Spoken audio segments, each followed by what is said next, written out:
ابوبکر صدیق میگوید گرمای روز بود، شاید حرارتی بیرون به 70 هم زیاد حرارتی گرمی داشت. شکمم خیلی گرسنه بود، دیگر در خانه چیزی یافت نمیشد، بیرون کوچه برآمدم. کمی بیرون در ایستادگی کردم که کسی یافت میشود که ابوبکر مهمانداری کند. یک زمان توقف کردم، کسی در این گرما بیرون نمی برآمد. نگاه کردم که حضرت عمر رضی الله عنه بیرون شدند.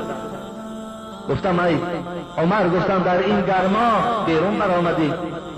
و قسم به خدا گفت شدتی گرسنگی بالای من غلبه کرد، در خانه هیچ طاقت نکردم، بیرون شدم. ابوبکر او قسم به خدا مرا نیز گفت شدتی گرسنگی بیرون برآورد. یک زمان در صحبت بودن که بناگاه رسول اکرم صلی الله علیه و سلم بیرون از خانه شدند. با اینها سلام کردند، گفتند ای ابوبکر، ای عمر. ابوبکر و عمر همه شما میشناسین. بار در حضور علی رسول اکرم چی گفت؟ هذان السمع والبصر. ابوبکر و عمر این گوش ها و چشم های من هستند. رسول اکرم این چنین بها به ابوبکر و عمر دادند. بار حضرت علی را گفتند هما سیدا کهول اهل الجنه لا تخبرهما. این در سنن ترمذی میگذارد.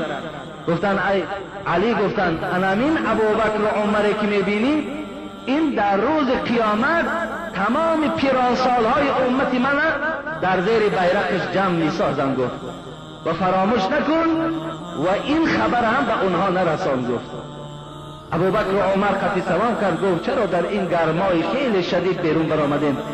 گفتن حبیب خدا شدت گرسنگی چیزی در خانه نبود، ما را وادار ساختی خانه خود ترک سازیم و بیرون براییم. حبیب خدا گفت قسم بر آن خدایی که جان محمد در دست اوست، مرا هم گفت گرسنگی وادار ساختی بیرون خانه شوم. ببین دوستای خدا را ببین، روزهای مشکلات ببین، روزهای دهشت ببین، بیرون خانه شدم. این زمان رسول اکرم گفتن میرویم خانه ابو ایوب انصاری. وارد خانه ابو ایوب انصاری شدند. عائله او ویها را قبول کرد و ابو ایوب انصاری که در باغ بود میگوید آمدن رسول اکرم همراه این یارهای او مشاهده کرد. آمد، خوش آمدی گفت. برای اونها از باغش میگوید باز یک نوده خرما هم شکست آورد و حبیب خدا گفت میدانم ابو ایوب تو چیزی نداری لکن بسیار مهمان نواز هستی و این خاطر به خاطر ما یگان مال ذبح نکن. اگر ذبح میکنی مالی که شیر نداشته باشد باید ذبح کن. گفت این زمان ابو ایوب حبیب خدا با نور نبوت میدانست که وی برای آمدن پیغمبر خدا یک بزغاله را تیار کرده بود. حبیب خدا را میگه بزغاله را ذبح کرد، پختند، آوردند پیش پیغمبر خدا گذاشتند. حبیب خدا وقتی که به خوردن شروع کردند یادشان دختری زیبا و با قدر او فاطمه آمد. در یک نان میگوید یک تیکه گوشت پیچاندند و در دست ابو ایوب دادند. گفتند قسم به خدا ابو ایوب علی همراه فاطمه دختر من 3 روز است که چیزی خوردگی نیستند. دوست می‌دارم همین در خانه دختر من تسلیم کنی.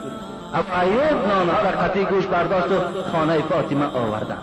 ببین این گونه مهمان نوازی هم از جانب ابو ایوب انصاری البته به البته صادر شد.